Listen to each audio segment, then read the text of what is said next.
Exactamente lo mismo pasa con el motor de juguete. Si desarmamos un motor de juguete, dentro, en la carcasa, está el imán. La prueba de que está el imán es que si yo pongo un clavo, lo atrae.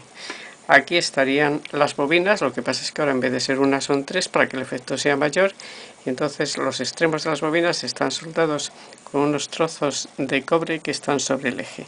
Esos trozos de cobre se llaman colectores.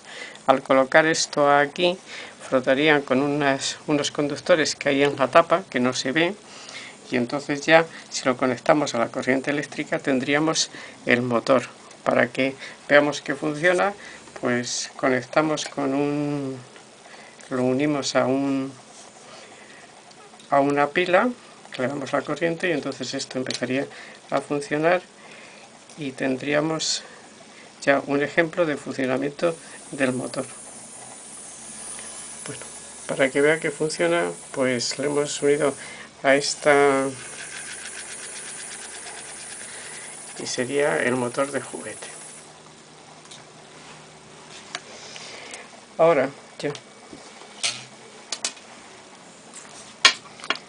este motor de juguete es exactamente lo mismo, puede actuar exactamente lo mismo de generador, porque la fuerza que produce el campo magnético sobre un conductor es igual a la intensidad de la corriente que pasa por la longitud del conductor y por el valor del campo magnético. Pero si en vez de poner nosotros una corriente eléctrica, lo que hacemos es darle la fuerza, entonces el motor se convierte en generador. O sea, el mismo motor de juguete, ahora lo conectamos, lo actuamos como generador. Para eso lo que tenemos que hacer es darle nosotros una fuerza a la bobina para que gire. Para darle la fuerza y que gire mucho más deprisa para que verdaderamente se note la corriente, lo unimos a un hilo, como podemos ver. Si he puesto dos LEDs para que veas que sale corriente, que están en oposición. Si ahora en vez de girar en el sentido que giré antes, giro en sentido contrario, en vez del LED rojo se enciende el verde. Es decir, que el sentido de la corriente depende del sentido de giro. O sea, lo podemos volver a hacer. Si yo giro en un sentido se enciende el rojo y si enciendo en sentido contrario, pues evidentemente se enciende el verde.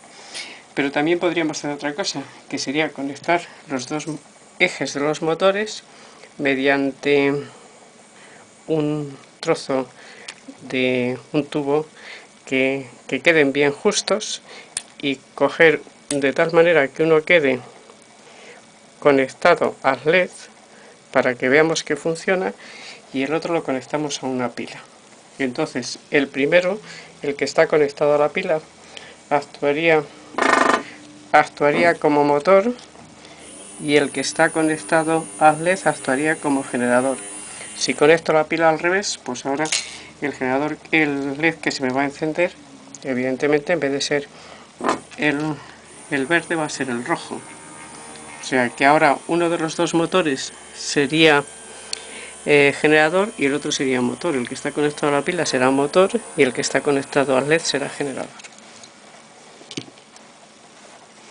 También se puede hacer, evidentemente, como se hace, que sería el mismo fundamento de la dinamo, pues aquí tenemos el imán y las bobinas. Pero para hacerlo girar mucho más deprisa está unido a un mecanismo que hace multiplicar el efecto de giro. Y entonces al mover esto está claro que damos la energía suficiente para que funcione la bombilla.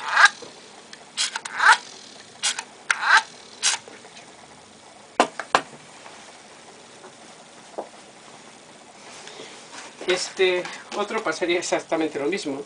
Si yo lo conecto a la pila, pues entonces lo que hace es actuar como motor y lo que hace es girar él. O sea, es exactamente lo mismo. Lo que pasa es que está montado sobre un mecanismo que hace que se multiplique el número de vueltas.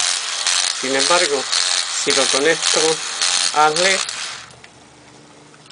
tendría que conectarlo a los LED, a los dos, a ver cuál de los dos va a ponerse en marcha, porque los LED son válvulas y solo funcionan en un sentido.